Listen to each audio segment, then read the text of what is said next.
Okay, so time doesn't work in a line. I'm not here to really convince you of that. I'm just here to tell you that time doesn't work in a line. Um, it works in a grid. So that thing that you guys like fake call the Matrix is real,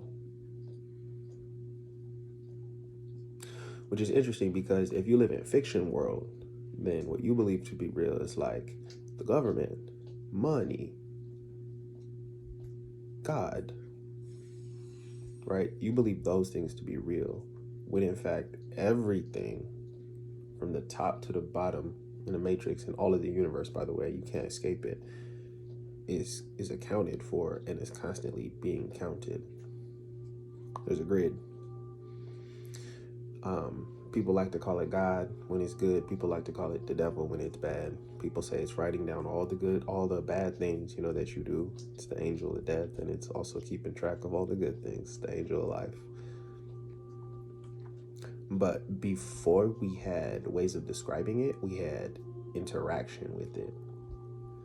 Before you spoke English and or whatever actually language you speak on earth, you spoke the language of number.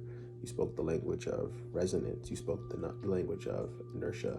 You spoke the language that the animals still actually speak. And it's not bad that we have the ability to use the specific language that we use, that we call English or we call Spanish or we call Chinese, Mandarin, we call it's not bad. It's just that there's a base communicative set that we've been taught to forget and skip, and it contributes to the information of the data set that people call the veil.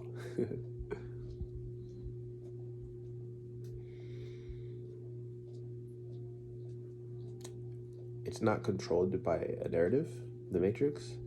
It's number itself, and so you have to understand how it works if you don't want to be scared of it, because fear is always you not knowing what's going on. Oftentimes it's you not knowing what's going on when you're very close to something as well. You're not.